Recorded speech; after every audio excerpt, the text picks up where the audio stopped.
Happy 2025 and welcome into a new year. It is time for resolutions, for reflection, and for renewal. And it is a perfect opportunity to take control of your life and to set yourself on a path of financial wellness through a well-constructed budget. A thoughtful budget not only gives you a path towards success for long-term and short-term goals, but it also helps you to stay the course no matter what comes and will help you end the year in a financially healthy place. In this video, we're going to be talking about the essentials when budgeting, the categories to include, and the best strategies for creating a sustainable plan for the year.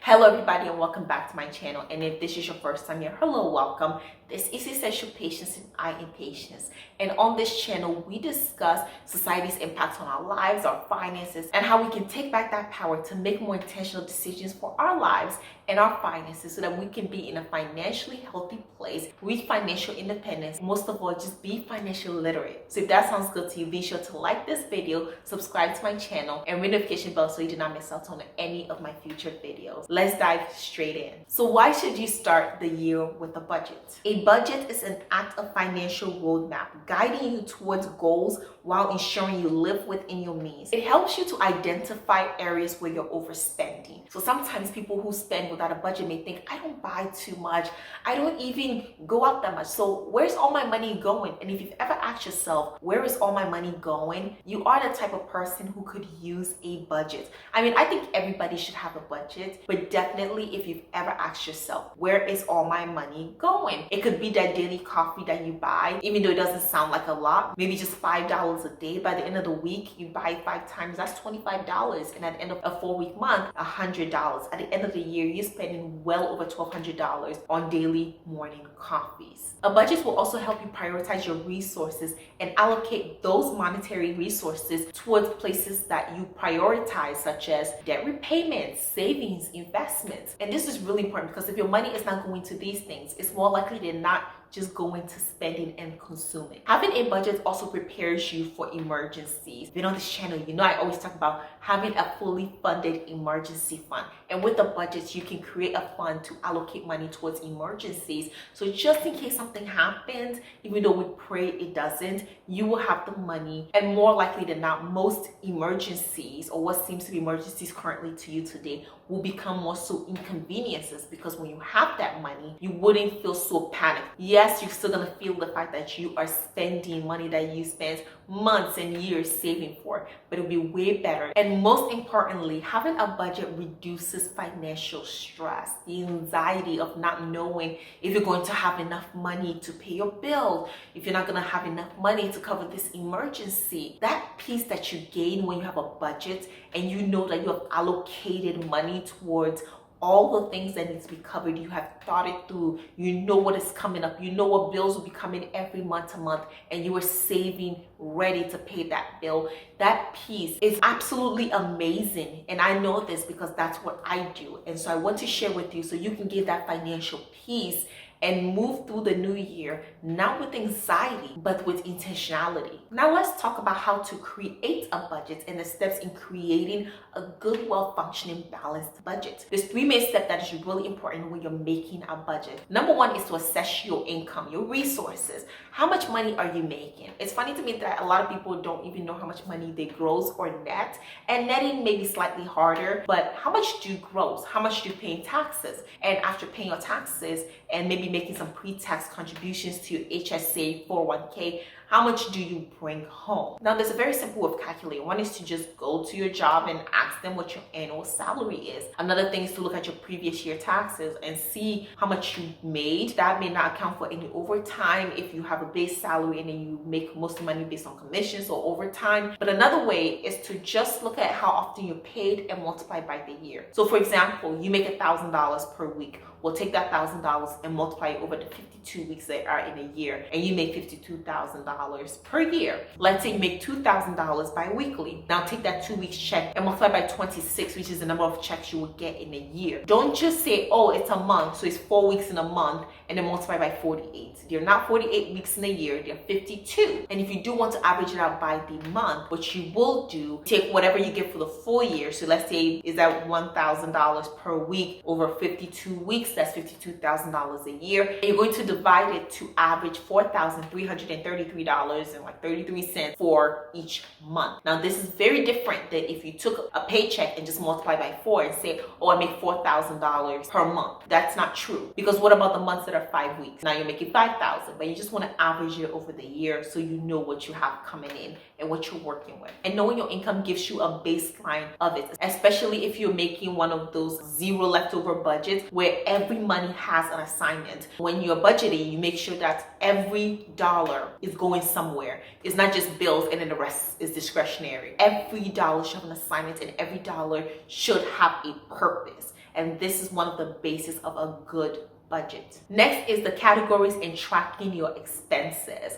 So there are different types of expenses. One is a fixed expense, which means that any type of rent, mortgage, what we consider bills. And these bills should be something that is typically the same every single month. Now utilities may vary, but typically you know what it is going to be. With these fixed expenses, there are things that should be priority. Next is variable expenses. So we're talking about groceries, because some months you may spend more than others. Typically, I do give myself a set amount per month for groceries, but they can vary. Try to put that more so in your fixed category than in your variable one. But other things can also vary, such as transportation. So let's say at the beginning of the year, you're paying a certain amount for car insurance, but then you end up renewing your policy, it changes. Or maybe one month you use more in gas than others. This is something that I tend to also put in my fixed category and just give myself a set amount. And then whatever I don't finish, I roll it over to the next month. And that's why it's important to have these accounts separate. And I personally always use the Capital One 360 savings account, which I've been using for well over 3 years now, to divide up my expenses. So let's say I give myself $60 this month for gas, but I only use $40. That extra $20 is still in the account. So when I contribute that $60, it's $80. So if there's one month that I have to use $100 worth of gas, well, I have more than enough in there. The next month I'll just use less. And the reason why I do that is that every month I don't want new expenses. I don't want to be here and be like, okay, how much I spend on this? I just move that money into the account, and it's very helpful. But I do want to say that the reason why these are variable expenses is because you control it more than anything, and you have the influence to make it an amount. It doesn't mean that should change from month to month. It just means that you have more control on setting it versus rent, right? If you pick an apartment to rent, yes, you do have the choice in the type of apartment that you pay, but typically it's more of a fixed expense, because once you get into that lease, it's something that you do have to pay per month. You can't just decrease it drastically the next month. So with the variable ones, you do have the power to change it more easily. And the last one is discretionary spending. Now this is a category that is mostly your wants. These are hobbies, traveling, anything that you want that you can go without is in this category. This should be the lowest priority category. And when it's time to sacrifice, to buckle down, pay off debt, do some drastic savings, this is a category that should immediately be decreased. You don't have to take it out together, but sometimes you should, in order to buckle down for a few months or for a year, because you can live without these. Even though it's not fun, you can. And the third component of a good budget is that it should have some financial goals in it. This should include building an emergency fund, paying off debts, making some great investment, maybe saving for a down payment on a house, buying a car. For the year 2024, it was all about saving a lot of money to max my Roth IRA for 2023 and the year 2024, and making some great after-tax savings as well. And for the year 2025, I have some financial goals that maybe hopefully I'll share later. This is really important, because if you don't have financial goals, what are you trying to plan towards? What are you trying to achieve? What's your main reason for pursuing this step? And so find out what you actually need. And if you don't have an emergency fund, that's one of the simplest things that you can start with, saving up a 3 to 6 month emergency fund. And if you do have these financial goals, it is good to allocate funds towards this before your discretionary spending. They should take priorities over your wants. So what are the categories that you should be including in your budget? We talked about the major categories, but what are specific things that you should say, okay, this amount. First is your rent or mortgage, utilities, any type of insurances that you have to pay, whether it's house insurance or renter's insurance. All of these should be separately listed under a housing category. So don't just just put housing and put a specific amount. Break it down, because some of those can be negotiated, some of that can be changed. So for example, renter's insurance, you can negotiate, you can switch companies sometime throughout the year and reduce your costs. Same with utilities. You can switch, say, your electric company or your Wi-Fi company and then reduce that amount. So break it down. Don't just give it a set amount and let that be it. Break it down and allocate an amount for each of those subcategories. Your next major category should be transportation. If you have a car note, if you don't have a car note, great for you. But if you do have a car, you should have insurance. So that's a subcategory in your transportation budget that you should have. And of course, money for gas, and then maybe if you pay tolls, if you get your car washed. I live in an apartment, so I can't wash my car by myself. So I do allocate a monthly budget to get my car washed once a month. Another category should be savings. So this savings should include any type of retirement savings for your Roth IRA. You can also do a pre-tax savings for your HSA and your 401k, and then do an after-tax savings for your Roth IRA. Save for a down payment on the house, saving for a new car, saving for technological upgrades. So this should be in your savings category. You can further break it down into long-term and short-term savings. So long-term savings will be your Roth IRA, saving for a down payment on a house, maybe a fully funded emergency fund, versus your short-term savings, which could be something like saving for technological upgrades. So there are different categories of savings that can also be subdivided into. And another major category is debt repayment. So if you don't have debt, you can skip this category. I skip this category, and it's great to skip this category. But in order to get there, if you have debt, you should be paying it off more aggressively than the minimum payments. So whether it's student loan debt, credit card debt, personal loan debt, auto loan debt, put it in this category and see how much extra money you can allocate to it. So let's say you're already paying $500 per month towards your car note. You can add an additional $200 per month to make it quicker. Same with any type of other debt that you have. This will ensure that you're paying less interest on the debt, but more importantly, you become debt-free faster. There are also smaller categories such as groceries, which include your food and household items, and I give one fixed monthly amount for these combined. Also, health and wellness. This should include gym membership, or if you privately pay for your insurance, this should be in this category as well, and things that overall would impact your health, any type of medications that you need. Next is an entertainment or splurge category. So in this category, you can put anything that you want to splurge on, things that you want for subscriptions, things that you can do without, but it's fun to have because life is short and we should treat ourselves, but do it in a way that makes sense. Another categories that I absolutely have is gifts. So this is for when people are getting married, birthdays, baby showers, Christmas, anything that's gonna come along the year. I would typically track the events that are coming out through the year and events that I do buy gifts for people, as well as put in a bigger chunk for baby showers and weddings, so that as they come along the year, I can gift. And I also have a personal care categories for clothes, shoes, hygiene items. And typically clothes and shoes are one of the first categories to go if I have a major financial goal that I want to reach, but I still put something in there for me each year, as well as services that I want to do. So if I wanted to go to the salon and get my hair done, that is something that I would also put in there. But even with personal care budgets, you still should have a miscellaneous budget. Now this one should not be big, and nothing that fits in major categories should go into your miscellaneous categories. There are people who have miscellaneous budget that's like $1,000 per month. That is not a good thing. You need to break it down. Miscellaneous should be something that comes up here and there.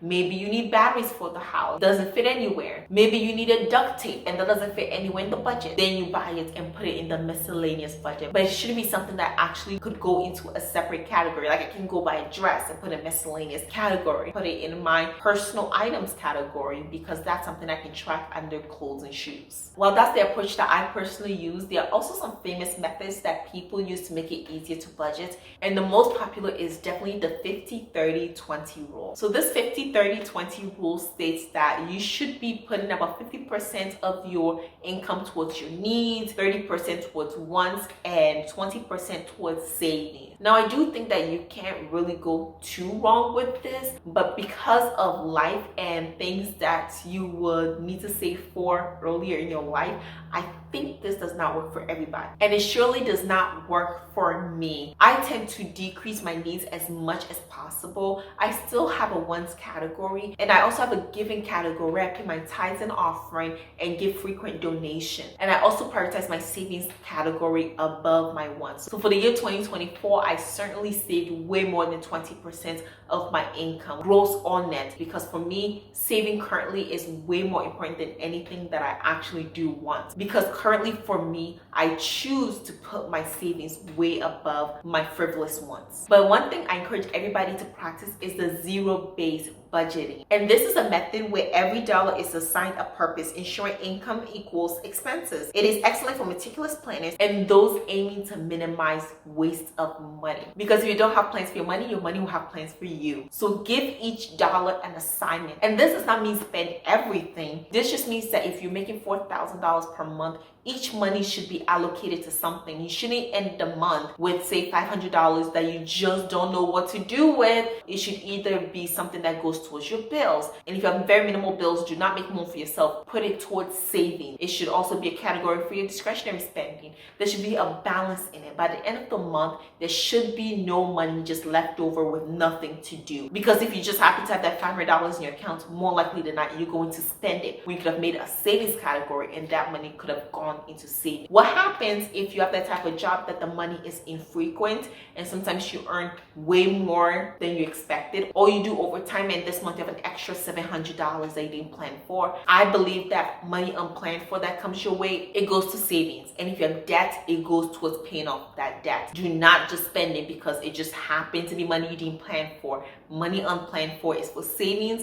And if you have debt, it goes to debt first and then savings. Another method that some people love to do is the envelope system. This is when you use physical envelopes to divide up your money. So essentially when you get your paycheck, you cash it out, and then you separate all that money into different envelopes. So this is for spending on groceries. So once the envelope is empty, it's empty. I personally do not like having that much cash, and I just could not do the envelope system. I like the tracking method that I currently use, and I would consider my Capital One 360 savings account a digital envelope system where I'm able to name each account a specific thing. While I don't cash the money is safe in the account, and if I am about to use the money, I would just transfer it. So if I go grocery shopping and I spend $100 on my groceries, I would just transfer $100 from the groceries bank account to my main bank account and pay it off. And whenever I come from vacation, I itemize how much I spend and I take the money from my vacation category into my main account and pay off my expenses. But I'm not gonna get cash and separate it each and every month. For me, it's tasking, and unpopular opinion, money is very dirty, so I just don't want to have that much cash around. I like digital money. And if unlike me, you don't like spreadsheets, because I'm definitely a spreadsheet nerd, you can use other digital platforms such as Rocket Money. I know Every Dollar by Dave Ramsey, as well as so many other budgeting apps that will help you. Some of these will even connect to your bank account and help allocate your expenses for you. Personally, I like to do it because I want to see how I am behaving. I want to be able to course correct, and also just because I tend to use my credit card a lot more than my actual bank account. So most of my bank account is just paying off my credit card, and I don't think that I can just track my allocation of money as well as I can do it on the spreadsheet. Not to mention, if I do have cash or a gift card, I still count that as money being spent. So if somebody gives me a $50 gift card and I use it to go buy groceries, I will count that the same way as if I was using my own money, and that extra $50 will be moved into my savings. So I am not spending, say, $300 this month on groceries when I'm supposed to be spending $250. Instead, I still spend $250, and that extra $50 that I spent on the gift card will go into my savings bank account. Because remember, extra money is for debt repayment or savings. Now let's go to some budgeting tips for 2025 and how you can make a great budget that will lead you towards financial success in this year. Number one is, when you're setting this budget, review and adjust your expenses. Just because you used to spend a certain way in 2024 doesn't mean that's what it's going to look like in 2025. I even do an approximate calculation for rent increase. So if you're currently paying, say, $1,400 for rent, make sure to adjust that when your lease ends, you're possibly going to be paying $1,500 in rent instead of $1,400, or do about a 10% increase or whatever type of increase that you typically see living in your apartment. Same with your debt. If you refinance your debt and now you have a new minimum monthly payment, make sure to track that. Track all of your expenses and make sure that you have the right data to set you up, because if you have the wrong data, that budget is wrong and not entirely useless, but it is less effective. Next is to plan for irregular expenses. My approach to doing this is just contributing as if the expense is monthly. So for example, car insurance. I pay my car insurance twice a year, but I budget for it as if I'm paying for it monthly. So I'm still contributing that money. So when it's time for me to pay my car insurance, I have the money. Same with vacation. I am contributing monthly to my vacation fund. So when it's time for me to go on vacation, I have the money. Plan for your irregular expenses. Now there's some months that something comes along, they have to prioritize it over your monthly expenses that are irregular, and that's okay. Just make adjustments and plan as you go. It happens to me as well, and I just try to make sure that I'm doing my best to minimize the impact on my budget. Number 3 is to have several sinking funds for your irregular expenses or irregular financial goals. We're talking about having a fully funded emergency fund, small miscellaneous budget that you contribute, let's say $15-$20 per month for, just in case something big or small comes in it, so that it doesn't jeopardize the integrity of your budget. Same with a vacation fund. It's essentially a sinking fund for when your vacation comes to pass, but making sure that you contribute to these regularly. When it's time comes where you actually need to use that money, you have it and you're not just now looking for it. The next thing you can do is also automate savings. So you can have a system where your paycheck comes into your main account and then transfer into other accounts. You can even do this for Roth IRAs, where you can set it to automatically take money out of this account on whatever frequent basis you're comfortable with. But this can help you, especially if you're not one of those people who like a spreadsheet and like to go updating your spreadsheet. Automating it, just make sure that if you're busy, if it's just not your thing, but you still want to make sure that you're saving, it will make your life way more easier. But for those of us who love spreadsheets and I like to go in there and transfer the money from each account to another account, I like to stick to my practices. But if you're just starting out and if it's not something that you enjoy, definitely automating savings and even debt repayments will make your life so much easier. Another thing is to avoid lifestyle inflation or lifestyle creep at all costs. This is not helpful to anybody, but especially not healthy for your finances. Now, lifestyle creep is when, for example, you get promotion and all of a sudden you upgrade your car, you upgrade your furniture, you go and buy new clothes. So even if you got, say, a 10% raise, you essentially spent all that money and you upgraded everything except for your savings. I like to make sure that I'm sticking to my budget no matter what type of increases or money that was unexpected that came my way. I just want to put it towards savings. Now, do emergencies happen? Yes, but I still like to make sure that my lifestyle is still going according to my budget and I'm not spending above my means. And last but absolutely not least is celebrating milestones. Please celebrate yourself. If you reach a milestone of, say, paying off your debt, go out, celebrate yourself. If you fully fund your emergency fund, acknowledge it, celebrate yourself. If you are able to max out your Roth IRA, your HSA, celebrate yourself. These are all milestones. And life is not worth living if you're just gonna not enjoy anything about it. And also, your mind likes rewards. So it's not about instant gratification and impulse shopping. It's about intentional milestones that you are celebrating. And that is a great way to ensure that you stay on track. Now, looking ahead and building a financially sustainable budget. And let's always remember that a budget isn't just a tool for financial discipline. It's a pathway to freedom and fulfillment. And as you plan the new year, focus on aligning your spending and your values with your goal. Prioritize what truly matters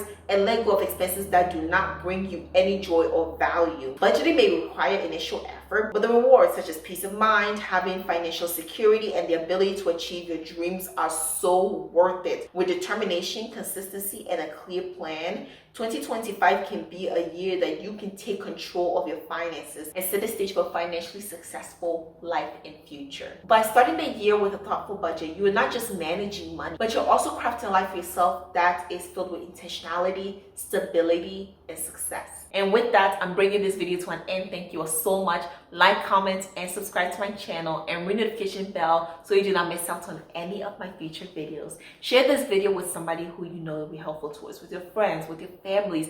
It's a new year, and I'm sure a lot of people could use this advice in making a budget for the year to set them up for a path of financial success. We are all learning on a day-to-day basis, and I hope this video added value to your life and helps you to understand that prioritizing your savings, living on a budget, does not have to be just restrictive, but more importantly, it's about setting a life of intentionality and thinking about not just your current self, but your future self. And I hope that you find great financial success in this new year and beyond. So thank you all again, and I'll see you in my next video. Bye.